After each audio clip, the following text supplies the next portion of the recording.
Hi everybody, welcome to North Street Racing. North Street Racing is a 101 foot slot track which is built into my garage. It's a place where family and friends come and have a few beers, we build and race a few slots, and we also get into a few RC boats. And I've been playing around with this one here, the Joysway US1, so I thought I'd just show you a few things that I've done to it.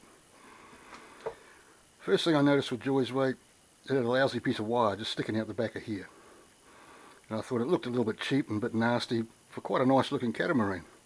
So what I did is I took a top of a transistor radio aerial, and that's all this is here. And all you had to do is push the wire through the rubber grommet, slide it up the shaft, a little bit of insulation tape around the bottom to hold it, and then slide it back down to the desired length you want. I think it actually picks the signal up better, and it certainly looks a lot better. The next thing I did to the US1 is I added a little spring type cover over the water inlet hose. Now as these boats go a bit quicker, they can tend to do this type of thing and start to block off the water a wee bit, restricting cooling to your ESC and your motor and consequently causing some sort of overheating. All this wire is some of this stuff, which is the top of a calendar. It works perfect, it looks great, costs nothing. I've got them on my other two boats over here, all work good. The next thing I've done to the US1, when I took it on its first run, I noticed that I got about half a cup of water in it, and that was because the seal wasn't that good. So I removed the seal and replaced it with one of these, which is waterproof window seal.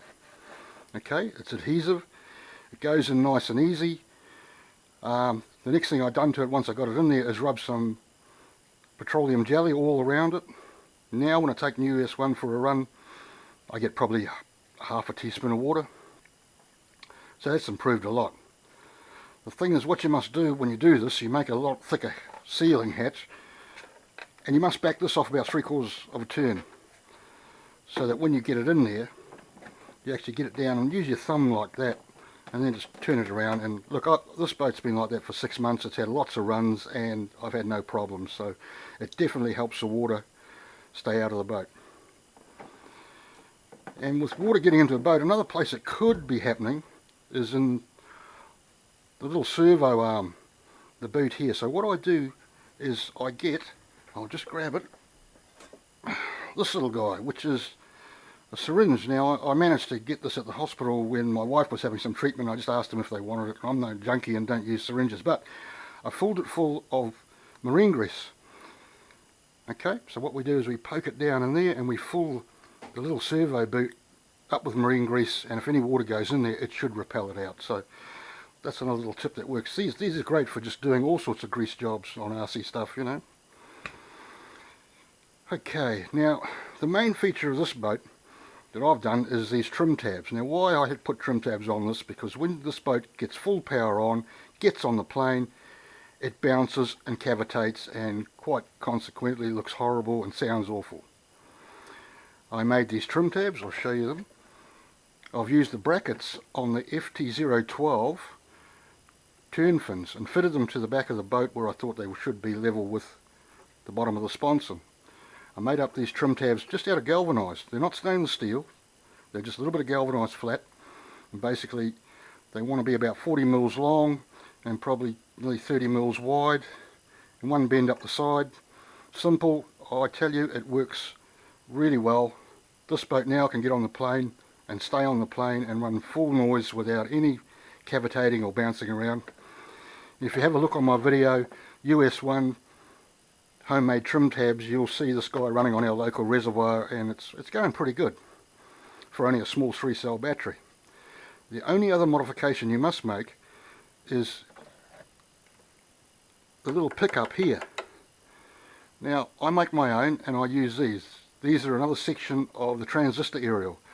They're brass and they're chrome, and if you cut them and put a 45 on one end and fit them up there and go just past the trim tab a little bit so that she will pick up the water, it's as easy as that. It works fine, boat goes good. I've also put some flotation in the front of this boat, and I did that with some styrofoam, or polystyrene as we call it. And if there is a major crack in a boat like this, it will do a Titanic and it will sink. So you do need to put some sort of flotation in your boats if you want them to stay on the surface. And that's another thing, if you do put your motor and your ESC and receiver under the water, don't pull on the trigger. What you're doing is sending a signal in there to short everything out in these guys. Okay, so if it goes down bad, leave your transmitter alone, turn it off. Okay, another boat I want to show you is a little FT009, which I turned into our rescue boat. As you can see here, it's got a little frame on it. It's nice and firm. It works really well. These guys go down here like that when she gets on the water, and we'll have some floats in the front. And why I have them is so she'll lift the boat up like this when it goes on the water. Makes the prop go further in the water, so she'll work in reverse and forwards a hell of a lot better. Two other boats I have, the Vector 70, my second boat, been very reliable. This has been damaged several times, but ABS and fiberglass work well together. It's had all its electronics under the water, dried out properly, they all fired up, haven't failed yet. Good boat. Vector 80, one of my favourites, very fast. This on a decent foresail will hit 70 k's. It handles like a dream, turns on a dime. Had no problems at all with it, been very reliable, and probably a bit of an underrated boat. There is some guys who are racing these online on the tube with modifications, but honestly, if you want to start off and get a reasonably quick boat, Vector 80 for not a lot of dollars is the one to buy. Well, that's about it for me. Hope you got a few tips on what I've done, and this is my first time at doing a bit of a review, so if I got a few things a bit hairy, I'll just practice in the future.